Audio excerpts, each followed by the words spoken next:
Before you get knee-deep in wedding planning, it's important to get your paperwork in order in terms of your marriage license.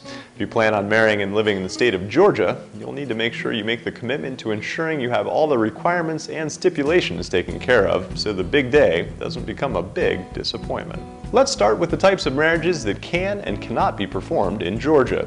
You can get married if you're over the age of 18 and with parental consent from both parents, adoptive or biological, or from your legal guardians. You can also get married if either of you are either 16 or 17.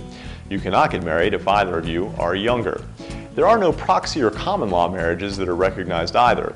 Same-sex marriages are not allowed due to a constitutional amendment that banned them in 2004. But you can marry your cousin.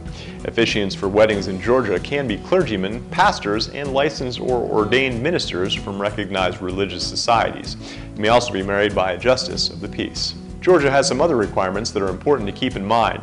You must produce 2 valid forms of identification when filling out your marriage license paperwork. Valid forms of ID include a driver's license, a U.S. passport, a birth certificate, an armed forces ID card, or a resident alien ID card. There's just one form to be filled in, along with fees of $65 or more, as these do regularly change. Some counties will only take cash, so be prepared. You can potentially reduce the fees of a marriage license if you show proof that you undertook premarital counseling. Certain counties even offer free premarital counseling to help couples improve skills that can lead to a happy and long marriage. The course usually covers communication and listening skills, financial planning, and anger management. If you have had a previous marriage and were only divorced within the last 6 months prior to applying for a new marriage license, then you need to show a copy of your divorce decree. Some counties in Georgia, however, may want to see this proof no matter how long you've been divorced. A copy of your divorce decree can be obtained from the county where you filed the paperwork. Other aspects of marriage license application in Georgia are quite easy.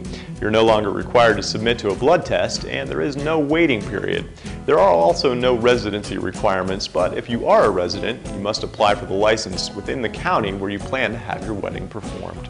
I'm Jonathan Stewart with About.com.